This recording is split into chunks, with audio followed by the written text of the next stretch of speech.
What is going on, guys? Welcome back to the Lost Lion channel. Good morning, good afternoon, and good evening to everyone in the YouTube world. I am so happy that you guys are back here watching another video. This one is going to be about what to know before going to Universal Studios Orlando. And this is going to be an amazing one because I spent really 1.5 days at this amazing Universal Studios park. It was my first time, so this is all my original thoughts, my experience.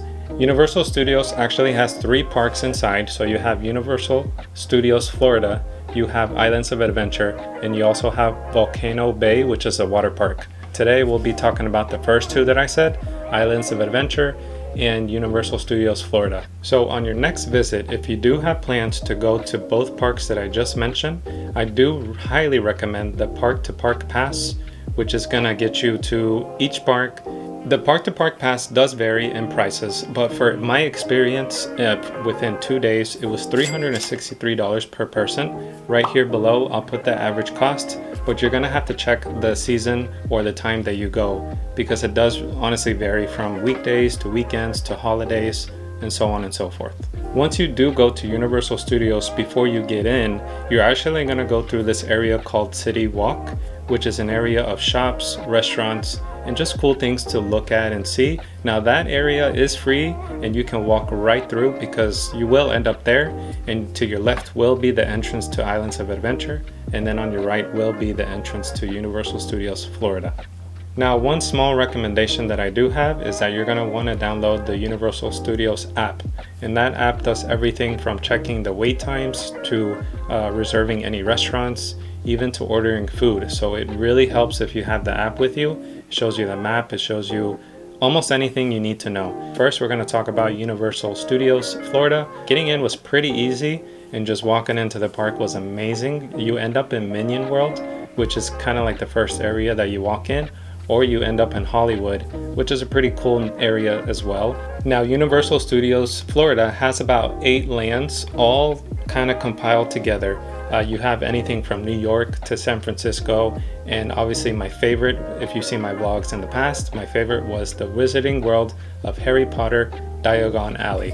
I just actually went through the whole 7 or 8 movies of Harry Potter, and now I understand fully. I wish I would have done that before going to this world, but it was amazing. That was my favorite land because you walk in, it's just something that opens up and you truly feel like you're in the movies. You actually had the dragon at the very top of one of the buildings, and he actually was blowing fire out of his breath every 15 minutes. So hang around that area if you want to watch the fire show.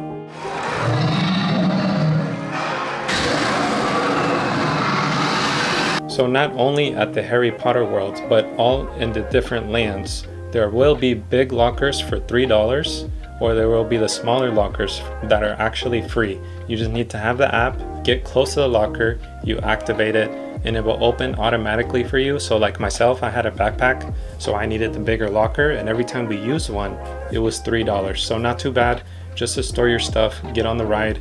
Lots of the rides don't let you use cameras or you can take your phone almost on every single ride, but if you want to try to use it during the ride, that will be very difficult, as you have like lots of spins and lots of turns and you almost go upside down. So make sure you have your things secure on yourself all the time. So one of the other lands that I loved walking through was Springfield. So a lot of Simpson characters, that was pretty cool. And then I think around the corner from there was one of my favorite stores out of the whole theme park, and that was a SpongeBob SquarePants store. That just brought so many memories from way back in the day. There was actually Patrick and Squidward taking photo ops with all the kids. It was really cool. There was a long line, so I didn't do that, but nonetheless, I mean, it was fun. It was so cool.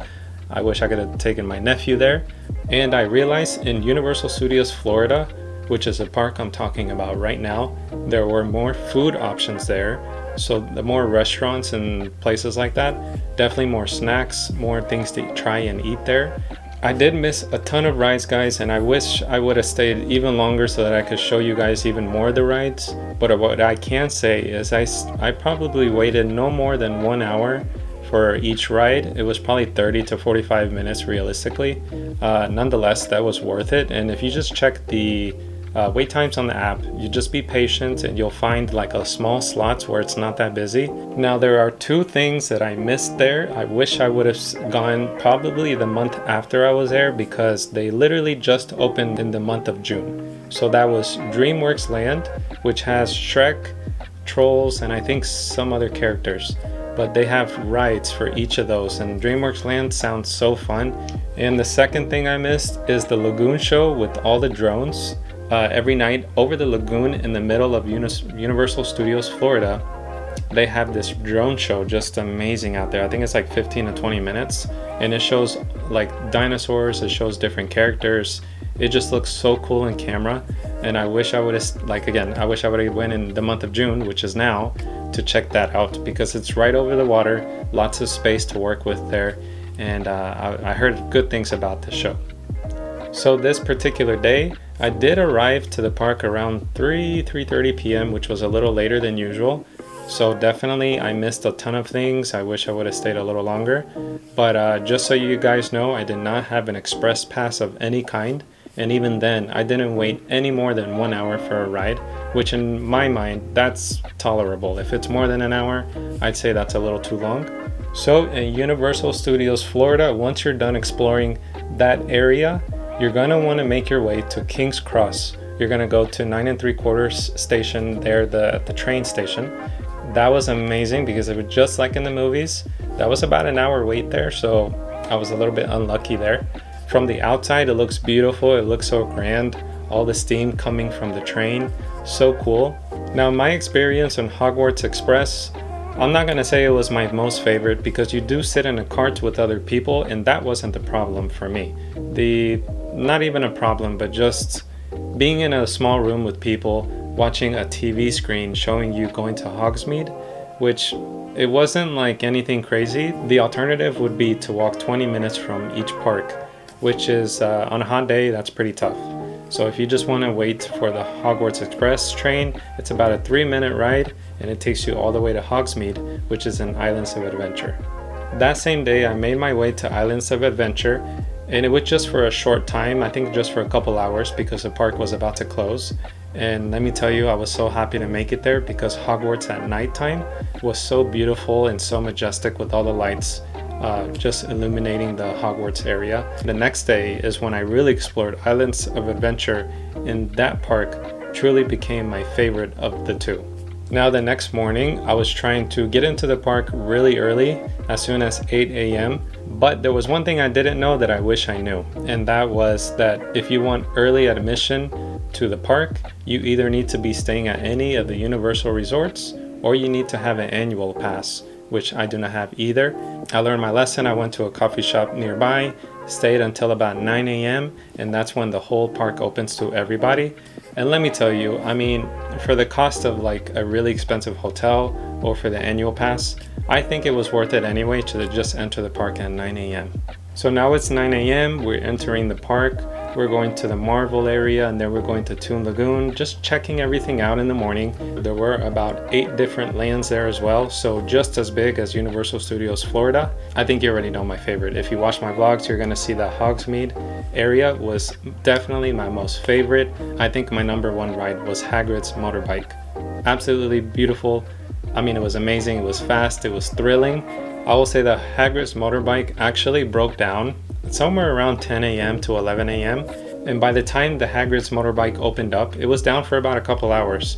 But when it opened up, there was nobody in line. So we were thankful to check the wait times, and it said a 10-minute wait. When we got there and waited, it was actually about 30 minutes, which was still really good for that ride, because I've heard of 3-hour wait times for Hagrid's motorbike. Now, Hagrid's motorbike is actually one of the very few rides at Islands of Adventure that you truly have to wait in line for. You cannot have an express pass work in your favor to go on that ride. You have to wait with the rest of us. So of course I felt like a kid going into Jurassic World. That was amazing. I mean, all the dinosaurs they had, the vehicles from Jurassic Park.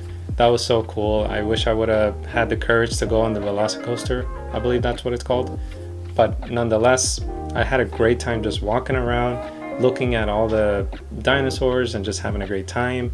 So one of the highlights for Jurassic World is actually going to the Discovery Center, which is free. It's included in your admission, and you go in there, and I had the privilege to watch one of the little baby dinosaurs being born. That was really, really cool. They treat it like it was like a real little baby. And just the rest of the area, it was like a museum as well, so you could read on the dinosaurs, and obviously you can buy merch there too. Now, one area that surprised me, and I had no idea about this area, was Skull Island. And inside of Skull Island was the King Kong ride, and that was really, really cool. I really recommend that if you go to that ride, sit on the right side of the boat's cart area, because on the right side you'll end up seeing King Kong himself, like really up and close and like huge. I mean, it was huge.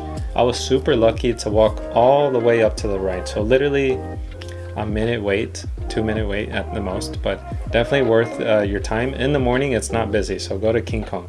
Now, Islands of Adventure also has like a small lagoon, not as big as the other park, but they have a small lagoon in the middle where I don't think they do any shows, weirdly enough. But if you're near the lagoon, you can see all of the lands all around the lagoon.